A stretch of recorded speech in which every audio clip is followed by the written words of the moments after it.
चलिए आज हम लोग पढ़ते हैं भूगोल, जो कि वर्ग दशम का है। चैप्टर का नाम है खनिज संसाधन। यहाँ पर सिर्फ लिखे हैं खनिज। तो चलिए आज हम चर्चा करेंगे खनिज संसाधन क्या होते हैं। ठीक है, तो खनिज के बारे में समझेंगे। खनिज को इंग्लिश में कहते हैं मिनरल्स। मिनरल्स मतलब खनिज होता है। खनिज क्या होता है? तत्वों के संयोग से बने पदार्थों को खनिज कहते हैं। तत्वों के संयोग से बने पदार्थों को क्या कहते हैं? खनिज कहते हैं। या दूसरा परिभाषा ऐसे भी लिख सकते हैं खनिज का, पृथ्वी के अंदर उपस्थित, ध्यान देना है सभी बच्चों, पृथ्वी के अंदर उपस्थित ऐसे मूल्यवान पदार्थ जिनकी एक निश्चित आंतरिक संरचना होती है, उन्हें खनिज कहा जाता है। खनिज एक अनवीकरणीय संसाधन है। इसे पुनः प्राप्त नहीं किया जा सकता है। प्राप्त करने में कई लाखों वर्ष टाइम लग जाते हैं। देखिए, पृथ्वी का मतलब तो सभी जानते हैं, धरती। पृथ्वी के अंदर में उपस्थित ऐसे मूल्यवान पदार्थ, यानी धरती के अंदर में ऐसे मूल्यवान पदार्थ जिनकी एक निश्चित आंतरिक मतलब अंदर की संरचना होती है, उन्हें ही खनिज कहा जाता है। या इसको परिभाषा ऐसे भी दे सकते खनिज का कि जमीन से खोद कर निकाले गए मूल्यवान पदार्थ को खनिज कहते हैं। ठीक है, ये भी खनिज का ही परिभाषा है। आगे हम पढ़ते हैं चट्टान, जिसको इंग्लिश में रॉक कहते हैं, ROC के रॉक। चट्टान, खनिजों के संग्रह को चट्टान कहते हैं। खनिजों के संग्रह को क्या कहते हैं? चट्टान कहते हैं। इतना बात लिख देना है बोर्ड में अगर खोल दिया जाए तो। देखिए, जिनसे स्थल मंडल का निर्माण हुआ है। स्थल मंडल का निर्माण जो है, स्थल मंडल का निर्माण चट्टानों से हुआ है। चट्टान मुख्यतः 3 प्रकार के होते हैं। चट्टान कितने प्रकार होते हैं? 3 प्रकार के होते हैं चट्टान। यह चट्टान के बारे में हम 7वीं कक्षा में भी पढ़े हैं, लेकिन हमको 10वीं कक्षा में ही पढ़ना है। चट्टान 3 प्रकार के कौन कौन से होते हैं, ध्यान से देना। एक आग्नेय चट्टान, इधर ध्यान देना है, आग्नेय चट्टान। दूसरा होता है अवसादी चट्टान, और तीसरा होता है रूपांतरित चट्टान। आगे हम बढ़ते हैं।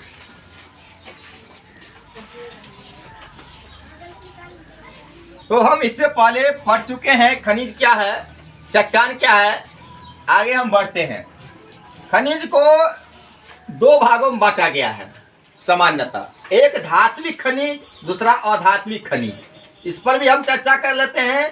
तो धात्विक खनिज होता है ऐसे खनिज जिसमें धातु का अंश पाया जाता है, उसे धात्विक खनिज कहते हैं। जैसे हो गया लोह अयस्क, निकेल, टंगस्टन, जैसे हो गया कोबाल्ट। ठीक है, ये सब हो गया धात्विक खनिज।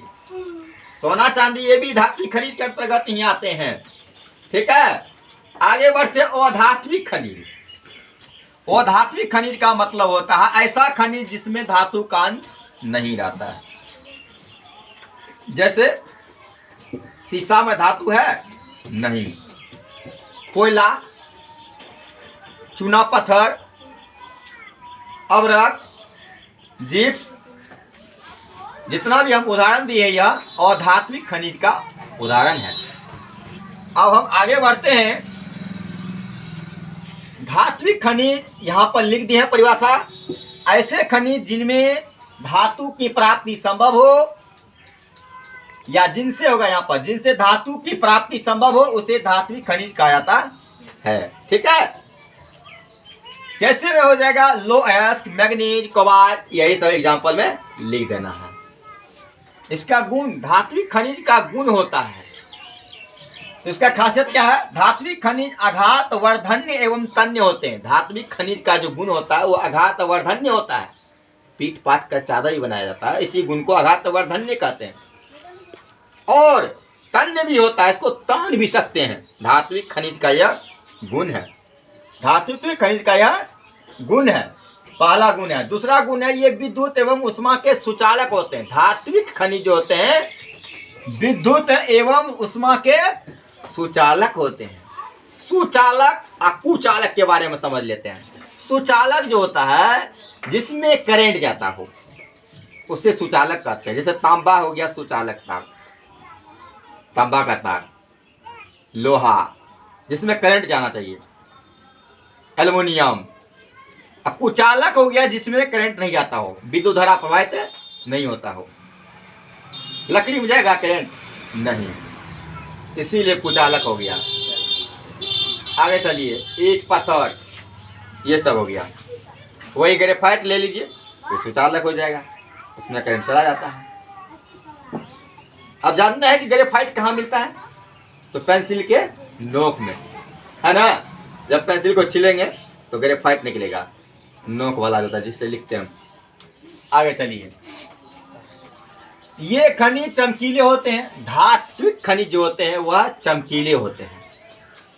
इनकी प्राप्ति आग्नेय चट्टान से होती है। इनकी प्राप्ति किससे होती है? आग्नेय चट्टान से। ये जो है ना आग्नेय चट्टानों से बनी है धात्विक खनिज। अब चलते हैं अधात्विक खनिज क्या होते हैं। तो ऐसे खनिज जिनसे धातु की प्राप्ति संभव ना हो उसे अधात्विक खनिज कहा जाता है। जैसे में इसका एग्जाम्पल ले सकते हैं चूना, पत्थर, कोयला, पेट्रोलियम, अभ्रक, ग्रेफाइट। समझ में आ गया? ये सब अधात्विक खनिज का उदाहरण है। इसका गुण क्या है? तो पहला गुण ये है कि अधात्विक खनिज आघात वर्धन्य एवं तन्य नहीं होते हैं। इसको पीट पाट नहीं सकते, पीट पाट करेंगे ना तो चूड़ चूड़ हो जाएगा। ठीक है, अधात्विक खनिज को पीटने पर चूड़ चूड़ हो जाता है। ठीक है, इसमें तन्य नहीं होते हैं। तन्य मतलब तान सकते हैं, जो वह नहीं होते हैं। अधात्विक खनिज को हम तान नहीं सकते क्योंकि वो चूड़ चूड़ है। कोयला को हम मारेंगे, उस पर चोट करेंगे तो क्या होगा? चूड़ चूड़ हो जाएगा, भंगुर हो जाएगा। क्या हुआ? जैसे तार को हम घी देते हैं, जैसे तान लेते हैं, वैसे तनेगा नहीं। चलिए, इसीलिए कहते हैं इसमें तन्य नहीं होते हैं। ये विद्युत एवं उष्मा के कुचालक होते हैं, सुचालक नहीं, कुचालक होते हैं। इसमें विद्युत धारा प्रवाहित नहीं हो सकते हैं। इनमें चमक नहीं होते हैं और अधात्विक खनिज में चमक नहीं होते हैं।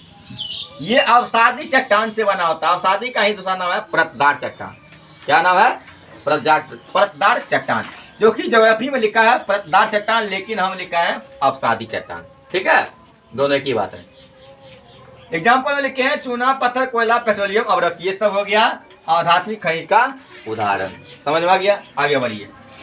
अब हम आगे बढ़ते हैं। आगे पढ़ना है, फिर है कार्बनिक खनिज और दूसरा है अकार्बनिक खनिज। ठीक है, कार्बनिक खनिज हुआ ऐसे खनिज जिसमें जीवाश्म पाए जाते हैं, उसे क्या कहते हैं? कार्बनिक खनिज कहते हैं। ऐसे खनिज जिसमें जीवाश्म नहीं पाए जाते हैं उसे कहते हैं अकार्बनिक खनिज। ठीक है, तो कार्बनिक खनिज का अगर एग्जाम्पल लिया जाए तो वह हो जाएगा कोयला। इसमें तो कार्बन होते हैं, जीवाश्म रहते हैं। जैसे हो गया कोयला, पेट्रोलियम, ये सब हो गया कार्बनिक खनिज का उदाहरण। और कार्बनिक खनिज का उदाहरण होगा ऐसे खनिज जिसमें जीवाश्म नहीं पाए जाते हैं। जैसे हो गया अभ्रक और ग्रेफाइट। कौन हो जाएगा? अभ्रक और ग्रेफाइट। चलिए, अब हम आगे बढ़ते हैं। लोह खनिज का अगर कहेगा उदाहरण दीजिए, तो लोह खनिज का उदाहरण अगर बोलेंगे तो वह हो जाएगा लोहा, निकिल, मैग्नीज, कोबाल्ट। ये सब हो जाता है लोह खनिज का उदाहरण, जिसमें लोहा का अंश पाया जाता है। आगे बढ़ते हैं। अलोह खनिज का अगर उदाहरण किया जाए तो अलोह खनिज का उदाहरण लेंगे सीसा, जस्ता, बॉक्साइट। ये सब अलोह खनिज का उदाहरण है जिसमें लोहा का अंश नहीं रहता है। चलिए आगे बढ़ते हैं। तो हमने इससे पहले पढ़ लिया कार्बनिक और अकार्बनिक खनिज के बारे में। अब हम आगे बढ़ते हैं, अयस्क क्या होते हैं इसके बारे में समझते हैं।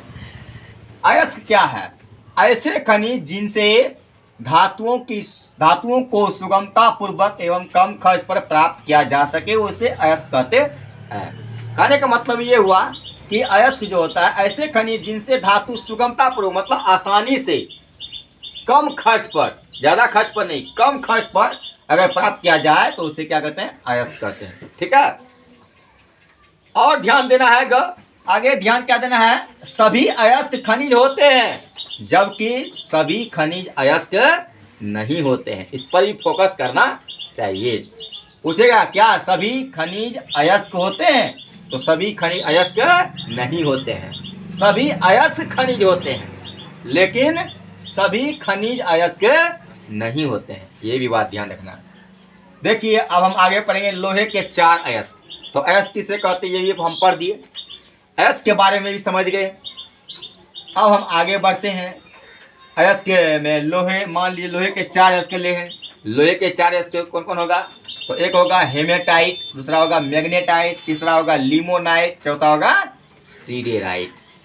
तो हेमेटाइट, मैग्नेटाइट, सीडेराइट, ये हो गया लो अयस्क के 4 प्रकार।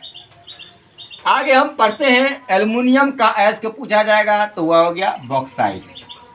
ठीक है। अगर पूछा जाएगा मैग्नीज का अयस्क तो रोडोनाइट। क्लियर? कहेगा रोडोनाइट किसका अयस्क है? तो मैग्नीज का अयस्क है। तांबा का अयस्क कौन है? तो कोबालाइट या क्यूपराइट। ऐसे पूछा जाएगा कोबालाइट या क्यूपराइट किसका अयस्क है? तो तांबा का। ठीक है। ये सब अयस्क के बारे में पूछा जाता है सवाल। अक्सर सवाल पूछाता है हेमेटाइट किसका अयस्क है? तो लोहा का। ठीक है। अब आगे बढ़िए। खनिज एक अनवीकरणीय संसाधन है। अनवीकरणीय संसाधन के बारे में बताइए। तो अनवीकरणीय संसाधन ऐसे संसाधन होते हैं जिन्हें पुनः प्राप्त नहीं कर सकते हैं। ठीक है। प्राप्त करने में कई लाखों वर्ष टाइम लग जाते हैं, उसे अनवीकरणीय संसाधन कहते हैं, जैसे कोयला, पेट्रोलियम। ठीक है। ये सब। आगे बढ़िए। इससे पहले हम पढ़ लिए हैं कार्बनिक अकार्बनिक खनिज के बारे में अध्ययन कर लिए। कार्बनिक खनिज ऐसे खनिज जिसमें कि जीवाश्म पाए जाते हैं, और अकार्बनिक खनिज ऐसे खनिज जिसमें कि जीवाश्म नहीं पाए जाते हैं। तो अकार्बनिक खनिज का उदाहरण लिया जाए तो अभ्रक और ग्रेफाइट होता है, जबकि कार्बनिक खनिज का उदाहरण लिया जाए तो वह होगा कोयला और पेट्रोलियम। कोयला और पेट्रोलियम ये हो जाता है कार्बनिक खनिज का उदाहरण। और अलोक खनिज का उदाहरण बता दिए हैं, सीसा, जस्ता, बॉक्साइट। ठीक है। इसी में से कोई उदाहरण दे देगा। बॉक्साइट किस खनिज का उदाहरण है? तो सीधा लिखना है बॉक्साइट अलोक खनिज का उदाहरण है, क्योंकि इसमें लोहा का अंश नहीं रहता है। तो आज हम लोग समझ गए खनिज क्या है। ठीक है। अयस्क क्या है ये भी समझ गए हैं।